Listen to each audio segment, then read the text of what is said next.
At 5:45 a.m., his phone buzzed with a familiar dread. The property manager had called again. "Need 700 by Friday, or we start eviction proceedings." The text from his mother landed harder than any alarm.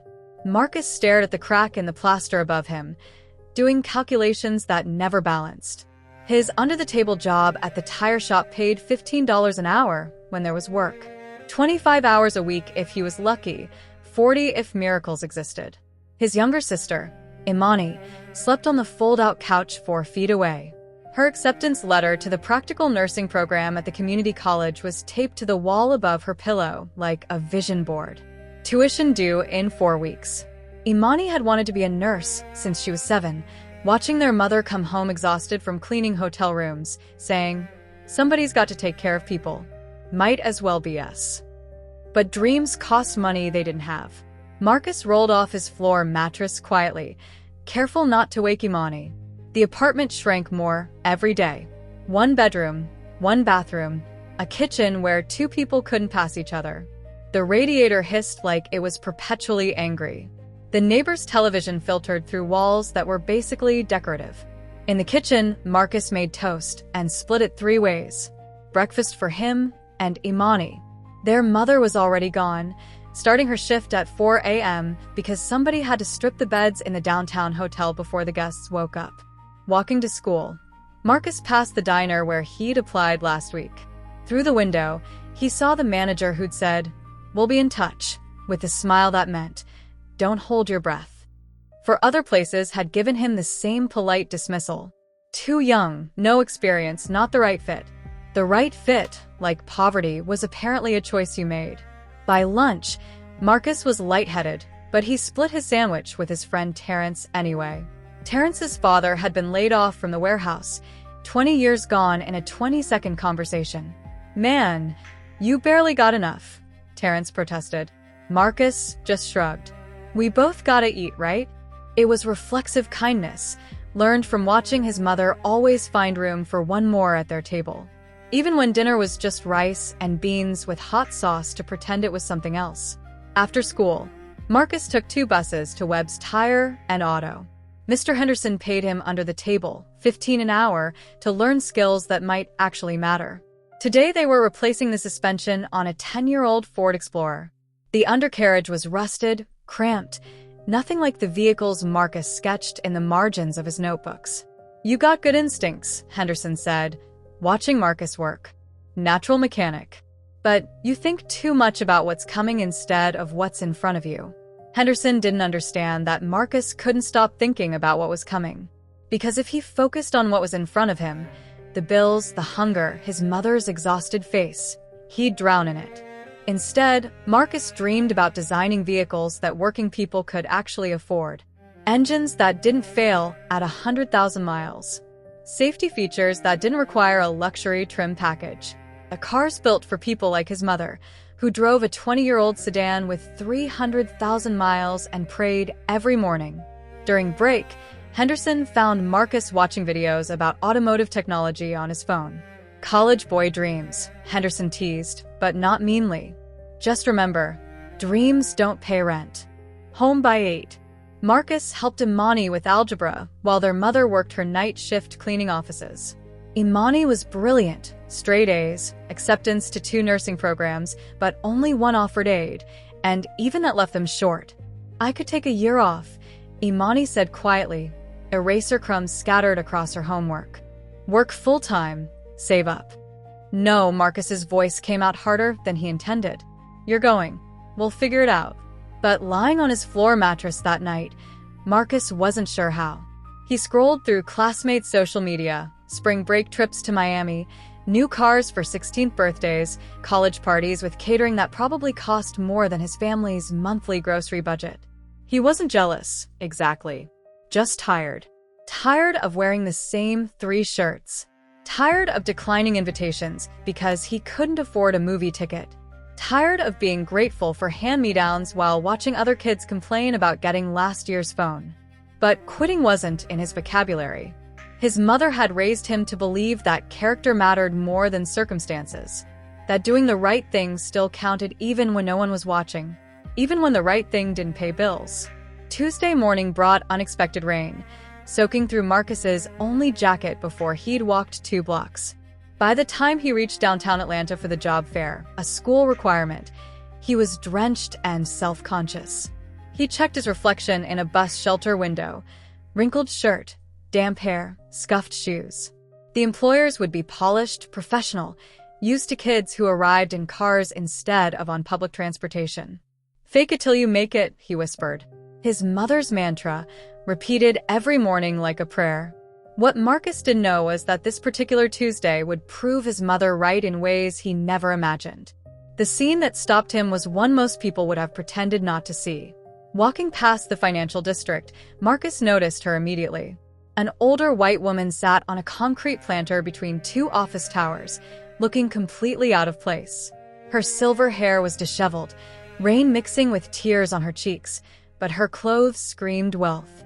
Designer dress, Italian leather handbag clutched in her lap like a lifeline.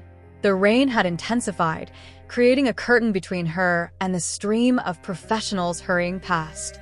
Steam rose from vents, mixing the smell of wet concrete with expensive coffee from the lobby cafe. She sat under a building overhang, partially sheltered but still getting soaked. And everyone pretended she didn't exist. A man in a tailored suit stepped around her, phone pressed to his ear, discussing a merger.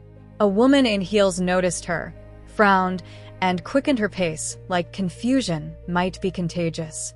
2 security guards from the building entrance pointed in her direction, arguing about whose responsibility she was. Marcus slowed, torn. He was already 20 minutes late for the job fair. His guidance counselor had emphasized how crucial first impressions were with potential employers. His wet clothes weren't helping his confidence. The woman could be mentally ill, dangerous, all the things his mother warned him about in the city. But she kept looking around desperately, like she was lost in a country where she didn't speak the language. Her movements reminded him of his grandmother before she passed, proud but confused, trying to maintain dignity while the world spun too fast. "Excuse me, ma'am?" Marcus's voice was gentle. He crouched to her eye level, ignoring the puddles soaking through his already damp jeans. Up close, he noticed details others missed. Her hand shook, not from cold, but from genuine fear. Her leather binder was expensive, but showed wear.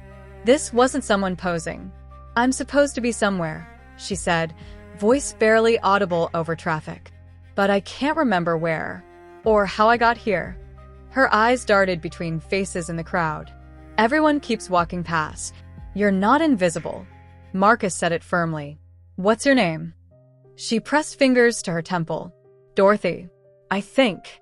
Dorothy Harrison." The name came out uncertain, like she was testing it. A gust of wind blew rain under the overhang. Dorothy tried to stand, but wobbled. Marcus caught her elbow, steadying her against the concrete pillar. "Easy. When's the last time you ate?" Her silence was answer enough. A bus pulled up at the nearby stop, exhaust mixing with rain. Dorothy started coughing, harsh, wheezing sounds that spoke to delicate health. "I need to get inside," she managed between coughs. "But I don't know where I belong." Marcus checked his phone. 10:20 a.m. The job fair had started 20 minutes ago. The good employers, the ones offering actual training, actual futures, would be crowded early. Delta's maintenance program, the MARTA Transit Technician Apprenticeship. They were all there right now, meeting with students who showed up on time, students who looked the part. This might be his only opportunity to talk to hiring managers face-to-face, to prove he was more than his circumstances. But Dorothy was shivering, and her confusion seemed to be getting worse. She kept patting her purse like she was looking for something specific. "Come on." Marcus stood and offered his arm. "Let's get you somewhere warm and figure this out." She looked up at him with such gratitude it broke his heart a little. How long had she been sitting here? How many people walked past? As they walked toward a cafe, Dorothy stopped suddenly and looked directly at him. For just a second, her eyes cleared completely, sharp, intelligent, focused. "You have kind eyes," she said with startling certainty, "like my grandson would have had." Then the confusion returned like fog rolling in. But something in her tone suggested this moment of clarity was important. More important than Marcus realized. He noticed her binder had a logo embossed in gold, Harrison Properties. The name didn't ring any bells. Just another company in a city full of them. What he didn't notice was how Dorothy's grip tightened on that binder when she mentioned her grandson, or how her other hand instinctively reached for something in her coat pocket, something small and silver that caught the light for just a moment. Some moments change everything. This was one of them. Marcus guided Dorothy into a cafe, an upscale place where coffee cost more than his lunch budget. The hostess, a young woman with perfectly styled hair, gave them a look. Wet black teenager, confused older white woman. Not exactly their usual clientele. But Marcus didn't flinch. "Table for two, please."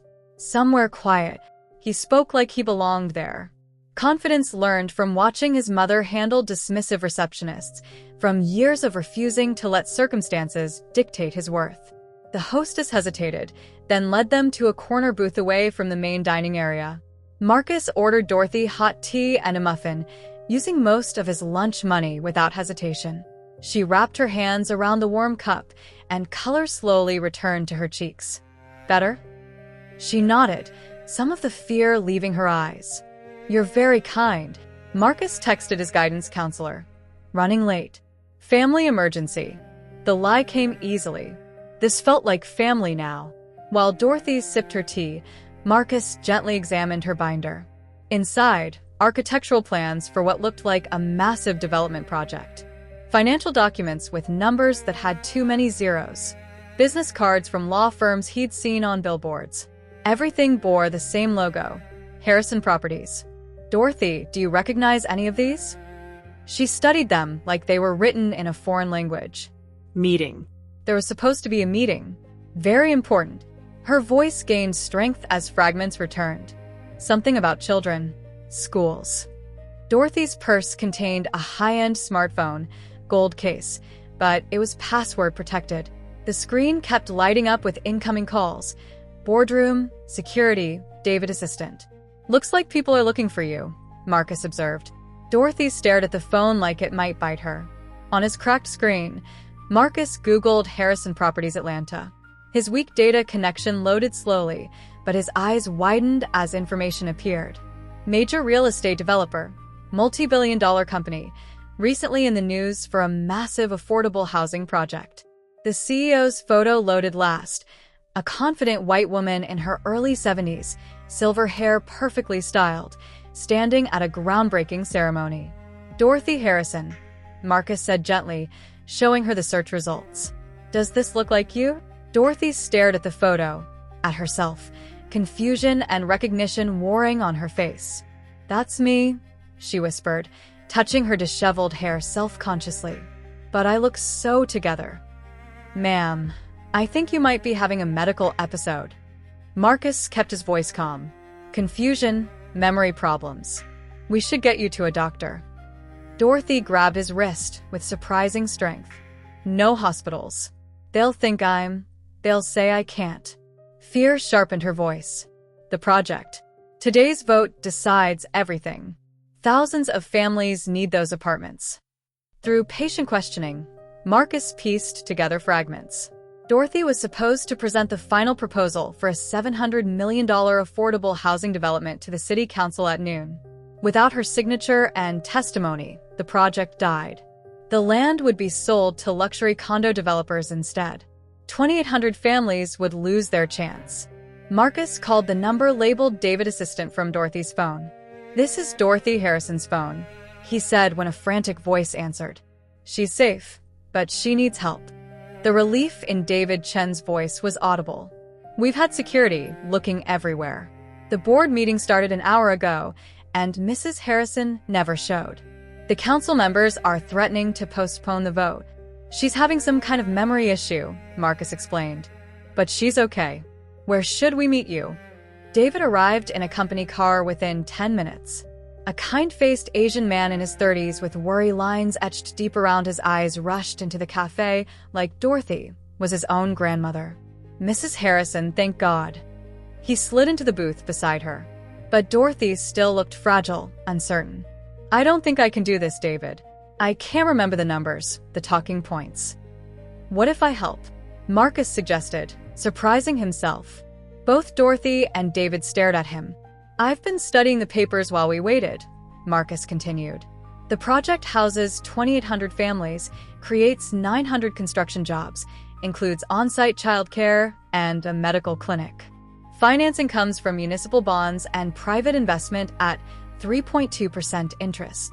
Dorothy's eyes widened. You understand this? Marcus nodded. My mom's a single parent. We've lived in substandard housing our whole lives. This project, it's not just business. It's hope. Something in his tone seemed to center Dorothy, reminding her why this mattered. Why she'd built her company from nothing 40 years ago. David drove them to City Hall in the company Mercedes, leather seats, climate control, a sharp contrast to the buses Marcus usually rode. During the 15-minute trip, Marcus reviewed key points with Dorothy, his natural teaching ability helping her regain focus. You built this company from nothing, he reminded her. That knowledge is still there. Just trust yourself. Dorothy's confidence grew with each passing block. By the time they reached City Hall's imposing steps, she was sitting straighter, speaking clearly, remembering details that mattered. At the entrance, Dorothy stopped and took Marcus's hands in both of hers. I don't know why you helped me, she said, tears threatening. But you didn't just save me. You saved this entire project. 2,800 families will have homes because of what you did today. Marcus shrugged, embarrassed by the intensity of her gratitude. Just doing what's right. David escorted Dorothy inside while Marcus waited on the massive stone steps, finally checking his phone. 17 missed calls from his guidance counselor. The job fair ended an hour ago. His mother had texted asking why he wasn't in school. The weight of consequences started settling in. He'd missed his chance. The one opportunity to talk face-to-face with employers, to prove he was worth training despite his circumstances. But looking up at City Hall's towering columns, watching Dorothy disappear through doors that led to decisions affecting thousands of lives, Marcus knew he'd make the same choice again. Some things mattered more than personal advancement. Some moments defined who you really were. The business card Dorothy had pressed into his palm would change everything. If only he knew what it meant. 45 minutes later, Dorothy emerged from City Hall with David and several board members, looking completely transformed. Her hair was neat, her posture confident, and she spoke animatedly about construction timelines and community impact. The vote passed unanimously. The affordable housing project was approved. 2,800 families would have safe, affordable homes. Dorothy approached Marcus with tears in her eyes, her whole demeanor radiating gratitude, and something else, something that looked almost like recognition. Because of you, thousands of families will have a future, she said, voice thick with emotion. How can I possibly repay that? She pulled out her checkbook, leather-bound, expensive, and started writing. But Marcus immediately stepped back. I don't want money.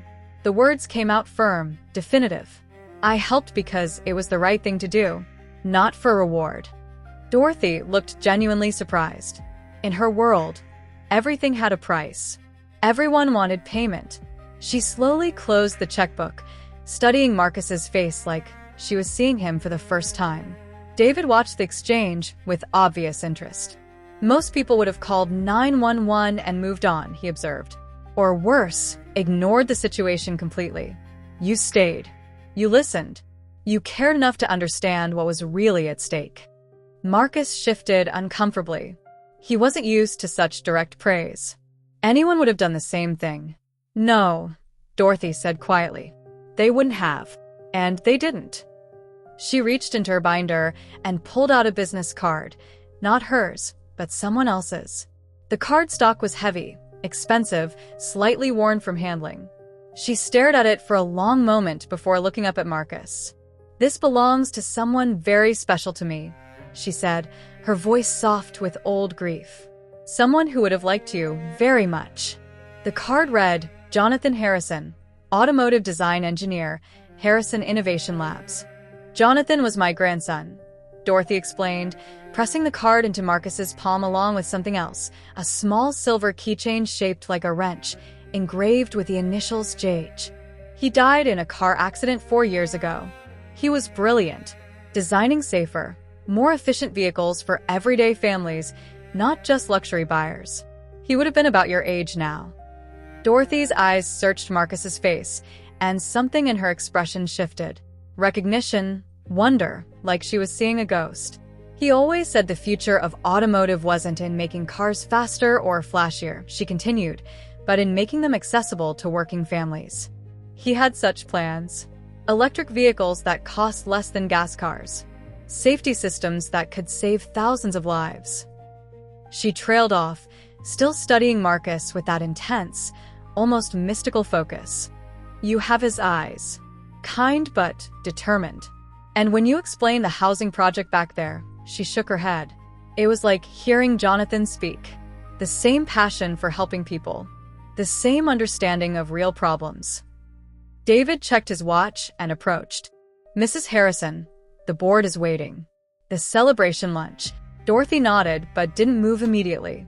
Marcus, what do you plan to do after high school? College, hopefully. Marcus answered honestly. Maybe study automotive engineering. I work at a tire shop now, and I love figuring out how things work, how to make them better. But college is expensive, and no one in my family has ever gone to college. I'd be the first. He didn't finish the sentence, but Dorothy understood perfectly. Jonathan went to Georgia Tech, she said casually, like she was commenting on the weather. Full scholarship. He always said the best engineers come from backgrounds where they understand real problems, not just theoretical ones. She paused meaningfully. I wonder what he would think of your potential. As Dorothy walked toward the waiting car, she turned back one more time. Marcus, hold on to that card and the keychain. Sometimes the most important things come when we least expect them. There was something in her tone, not quite secretive but definitely significant. Like she was planting seeds she expected to grow. David approached Marcus privately while Dorothy settled into the car. Mrs. Harrison doesn't usually share Jonathan's things with anyone, he said quietly. In 4 years, you're the first person she's given something of his to. That means something important. Something big. Before Marcus could ask what, David hurried after Dorothy. Alone on the city hall steps, Marcus examined the business card and keychain. The address listed was for an industrial complex across town, somewhere he'd never been. But the keychain felt warm in his palm, substantial, like it carried weight beyond its size. And something about Jonathan's photo on the card, the confident smile, the intelligent eyes, made him feel like he was supposed to understand something important. Something just beyond his reach. As he finally headed toward school, Marcus had no idea that Dorothy was already making calls from the back seat of her car, setting wheels in motion that would change his life forever. 3 phone calls Dorothy made that afternoon would set off a chain reaction Marcus never saw coming. Dr. Reynolds, it's Dorothy Harrison. In the back seat of her Mercedes, Dorothy dialed the director of Georgia Tech's automotive engineering program. Rain streaked down the tinted windows as Atlanta's skyline blurred past. Yes, I know it's been 4 years since we last spoke about Jonathan's scholarship fund. I think I found someone. She glanced at the business card she'd given Marcus, still imagining his face when he held it. The same wonder Jonathan used to show when discussing his designs. A young black man with real potential. Natural problem solver. Understands social impact. Comes from exactly the background Jonathan cared about. Someone who sees cars as solutions, not status symbols. His name is Marcus Webb, and he would be the first in his family to go to college. Back at Harrison Properties headquarters, Dorothy's executive assistant received unusual instructions. Pull together everything we have on community scholarship programs, automotive partnerships, and the Jonathan Harrison Memorial Fund. Also, I want background research on Marcus Webb. Discreetly. I need to understand his full situation before we proceed. Within hours, a comprehensive file was compiled. Marcus's academic records showing a 3.5 GPA despite working 25 hours a week. Stellar recommendations from Mr. Henderson at the tire shop, calling him the most naturally gifted mechanic I've seen in 20 years. His family situation: single mother working double shifts, younger sister with college potential, financial struggles that would crush most families. But it was the character references that made Dorothy smile. Teachers described him as the student who helps others without being asked. A youth center coordinator mentioned how Marcus volunteered every Saturday teaching kids basic car maintenance. That evening, Dorothy visited Harrison Innovation Labs, Jonathan's former workspace, preserved exactly as he'd left it 4 years ago. Blueprints for affordable electric vehicles covered the walls, designs focused on reliability and low-cost manufacturing rather than luxury features. His desk still held sketches of safety improvements and fuel efficiency modifications. He would have loved to mentor someone like Marcus, Dorothy murmured, touching one of Jonathan's unfinished designs. She called a private meeting with Dr. Michael Torres, head of Harrison's Automotive Research Division. "I want to restart the Jonathan Harrison Fellowship Program. Full funding. Tuition, living expenses, summer internships, guaranteed job placement. But I want it structured differently this time. More hands-on, more real-world application." Dr. Torres pulled out dusty files. Jonathan designed this program to bridge the gap between theoretical engineering and practical application. 4-year program. Students work part-time at our labs while studying. Graduate with both degree and professional experience. He paused. "It's been dormant since Jonathan died." "I know. But maybe it's time to honor his memory by actually helping someone who embodies his values. Someone like Marcus Webb, a young man who would be the first in his family to attend college." By evening, Dorothy had set multiple wheels in motion. Georgia Tech application materials expedited. Harrison Innovation Labs prepared for a new intern program. Arrangements made for what would appear to be a coincidental encounter. Everything must seem natural, earned, not charity. In Jonathan's old office, Dorothy sat holding a photo of her grandson at his graduation. "I think you would have liked him," she whispered. "He has your heart." Outside the window, Atlanta's skyline twinkled with possibility. Across town, Marcus had no idea his entire future was being carefully orchestrated.